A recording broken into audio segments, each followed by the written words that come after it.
আমি একজন অভিভাবক, আমার সন্তান স্কুলে পড়ছে। দেখলাম সেক্স এডুকেশনের নামে পাঠ্যপুস্তকে এরকম কিছু বিষয় আছে যার কারণে শিক্ষার্থীরা লজ্জাশরম বিষয়টা থাকবে না, শিক্ষার্থীদের লজ্জাশরম বিষয়টা থাকবে না। ছেলে মেয়েদের মধ্যে বন্ধুত্বের নামে একান্ত ব্যক্তিগত বিষয় আলাপ করতে উদ্বুদ্ধ করা হয়েছে। এ নিয়ে দুশ্চিন্তে আছি, পরামর্শ দিয়ে বাধিত করবেন। দেখুন, আমি পরিষ্কার করে বলতে চাই, আমাদের শিক্ষা কারিকুলাম যদি এরকম ধ্বংস করতে থাকা হয় এবং কোনোভাবে এগুলোকে পরিবর্তন করা না হয়, তাহলে সেক্ষেত্রে এরকম শিক্ষা প্রতিষ্ঠানে বাচ্চাকে শিক্ষিত করার চাইতে বাসায় বসিয়ে রাখা বা বাসায় আপনার হোম স্কুলিং করাটা অনেক বেশি গুরুত্বপূর্ণ হবে এবং প্রয়োজনে বিকল্প শিক্ষার পথে আমাদেরকে হাঁটতে হবে। কোনো অবস্থাতেই আমাদের সন্তানদের ঈমান আমল নষ্ট হতে পারে সেরকম পথে যাওয়ার কোনো সুযোগ নেই। নিজে হাতে নিজের সন্তানের জীবন ধ্বংসের পথে যাওয়া আমাদের জন্য জায়েজ নেই।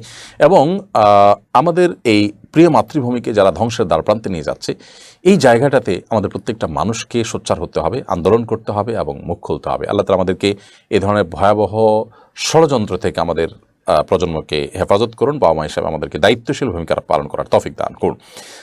এ রবিন এআইডি থেকে আপনি লিখেছেন, ঋণমুক্ত হওয়ার আমল বা দোয়া জানতে চাই। ঋণমুক্ত হওয়ার জন্য আপনার সাধ্যের সবটুকুন দিয়ে ঋণ পরিশোধের চেষ্টা করা উচিত। এর জন্য স্থাবর অস্থাবর সম্পত্তি বিক্রি করে হলেও ঋণ পরিশোধের উদ্যোগী হতে হবে আপনাকে। পাশাপাশি আল্লাহ সুবহানাহু ওয়া তাআলার কাছে নানাবিধ দোয়া করতে পারেন। ঋণ পরিশোধের জন্য অনেকগুলো দোয়া আছে। আল্লাহুম্মা কাশিফাল হাম, লম্বা একটা দোয়া আছে, সেটা পড়তে পারেন। আল্লাহুম্মা কফিনি বিহালালিকা আন হারামিকা ওয়াগনিনি বিফদলিকা আম্মান সিওয়াক, এটা পড়তে পারেন। আল্লাহুম্মা কফিনি বিহালালিকা আন হারামিক, আল্লাহ হারাম এর স্থলে পরিবর্তে আমাকে হালাল দিয়ে আপনি যথেষ্ট করে দিন। ওয়াগনিনি বিফদলিকা আম্মান সিওয়াকা, এবং আপনার অনুগ্রহ দ্বারা আপনি ছাড়া অন্য কারোর মুখাপেক্ষিতা থেকে আপনি আমাকে হেফাজত করুন। এই সমস্ত দোয়ার মাধ্যমে ইনশাআল্লাহ দিন আপনি আল্লাহ তার কাছে ঋণ মুক্তির চেষ্টা করতে পারেন। এম কে রাইহান লিখেছেন, আমরা দোকান ভাড়া নিতে গিয়ে যে অ্যাডভান্স টাকা মালিককে জমা দিয়ে রাখি, সেই টাকার কি জাকাত দিতে হবে? আমার দোকানের অ্যাডভান্স 5 লক্ষ টাকা, 4 বছর ধরে মালিকের কাছে ওই টাকা জমা আছে। এই টাকার মালিক যেহেতু আপনি এবং এটা যেহেতু আমানতের মতোই, অতএব আপনাকে এটার জাকাত দিয়ে যেতে হবে। এবং দোকানদারও সেটা খরচ করা, দোকান মালিকও তারও সেটা খরচ করা উচিত হবে না, যেহেতু এটা আমানত। আর যদি এটাকে আপনি ভাড়ার অগ্রিম হিসাবে দিয়ে থাকেন, তাহলে সেক্ষেত্রে সেখান থেকে কাটে সে কিছু কিছু করে, তাহলে তার কাছে সেটা তার জন্য এটা খরচ করা জায়েজ হবে। কিন্তু আপনার টাকা তার কাছে আছে, সেই হিসাবে এটার জাকাত আপনাকে দিতে হবে, সে নয়। এরপরে উম্মে মুর্শিদ আপনি লিখেছেন, তাকবীরে উলার সময়সীমা কতটুকু?